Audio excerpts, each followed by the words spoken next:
And he also claims that, Diddy, he was using TD Jakes to fix his image. You believe that? Well, we saw that to be true anyway. That's what he was trying to do all that time. Race is not where the line is drawn. It's God's side and the other side. And we don't care nothing about the other side. Now, what time would your party start, let's say? Like 9:30. Really? That early? Yeah. I could make that. Yeah. But I could think of you of starting a party at like midnight. Cat Williams just did what nobody in Hollywood was brave enough to do. He named the 7 people who walked away clean while Diddy took the fall. And now everything 50 Cent warned us about is starting to make sense. Big deviance is all catching hell in 2024. It's up for all of them. It don't matter if you Diddy or whoever you is. TG Jakes, any of them. All lies will be exposed. That's all. And anyone who takes that the wrong way, know why they take it the wrong way. Cat collected information for decades, watching who moved together, who protected who, and who always seemed to land on their feet when things went left. And that's where the 7 names come in. Cat isn't saying these people were background characters. He's saying they were the true masterminds, celebrities with enough influence to shape narratives, redirect blame, and quietly step away. Because in 30 years, I've done nothing but collect information, knowledge, and your secrets. So if you and a man was in a corner doing something you wasn't supposed to be doing, You will tell it. no, somebody come to tell me. Okay. I gather that, I value that, I'll pay for that. Come, tell me. I know so many things I shouldn't know, and they all know it. The first celebrity on Cat's list, a man that allegedly started Diddy's career and turned him into the monster that we see today, is Clive Davis. Clive Davis put Sean Combs in position. That's what Clive Davis does. The amount of Janis Joplin suffered when she wanted to leave Clive Davis management. The amount of Whitney Houston suffered when she was ready to write her book. And then all of the she suffered. Sean Combs, because he's a trafficker, most likely because he was victimized by his mentor, Clive Davis. Rumor has it, allegedly, Diddy got on his knees for Clive Davis in 1994. He got a boss too, and his boss name is Clive Davis. Clive run him. Diddy don't run. Gene Deal said the same thing. Clive Davis shaped Diddy and molded him into a criminal. What Diddy is showing is, That's not my doing. That's not Cassie doing.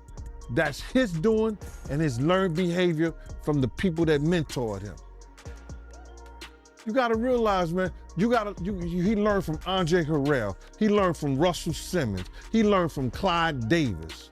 You understand? When those people are telling you that they were heavy into they was heavy into beating women and doing things at that age, at that crazy stage, that's gonna make him think that he could get away with the same thing that they was getting away with back then. You understand? The things that he was saying, the touchy-feely between two men and all that stuff like that, man. All that, he learned that from them dudes. When I told y'all the story, when me and my man went up to Russell Simmons and he had a house and he had a man in bikini drawers in his bedroom, in his bed. You understand? Bruh, this is that he learned. I'm assuming he learned it from them. Let me put that. And I'm not gonna say alleged because I saw that for my own self. My man was with me, Slick was with me, and we saw that for our own self. next, we've got the billionaire that funded Diddy's lifestyle and pulled strings from the shadows. Jay-Z was present at almost every Diddy party and was even implicated legally. But somehow he always manages to get away. We know for a fact that an industry elite was seen on Diddy's freak-off tapes, but was never convicted. As more and more evidence comes out against Diddy, it is starting to become abundantly clear that the person who was seen with Diddy was actually Jay-Z. Close was Diddy and Jay-Z.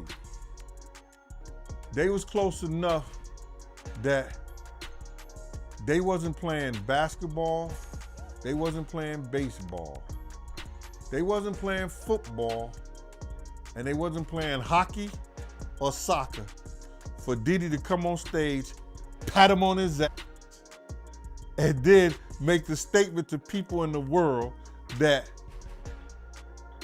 can't nobody call me Sean but Jay-Z.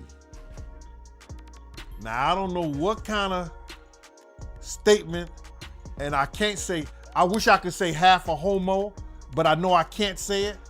But I don't know what kind of half a homo that is. And you trying to say that you're not close to somebody. You coming on stage, patting them on their ass, and then you making a broad statement to the public, can't nobody call me Sean but Sean Carter. And I heard Jay-Z said the same thing about them. But they were so close that they had matching white girls together.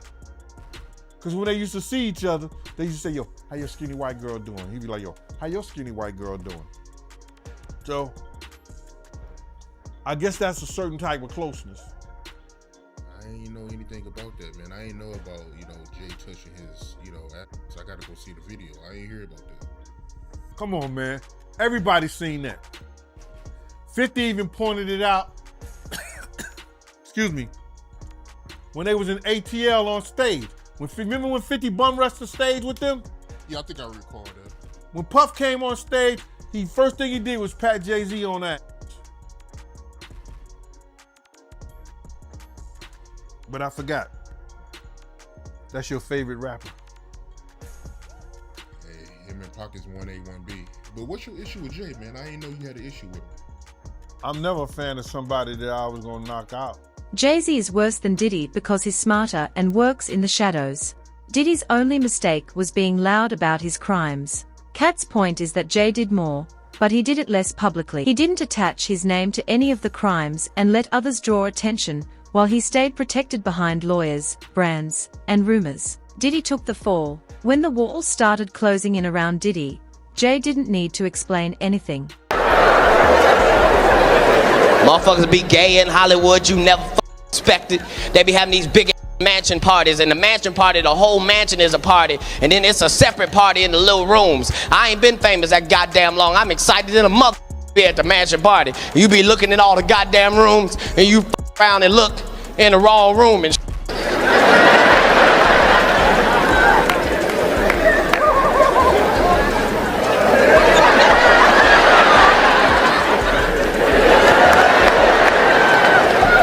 Nick, come here.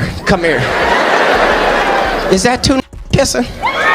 And Jay-Z actively tried to destroy 50's career. Every time 50 was planning to release an album, Jay-Z would flood the market and release his stuff around the same time. Jay even had a whole team of artists that he was using to coordinate an album release to drown out 50. Diddy and Jay would build their entire brand on helping out black artists, but they only EV. Crazy because he hurried up and dropped Beyonce. There's mad rumors. Him and Beyonce dropped the album, so. Yeah, it was that what they did to Nas.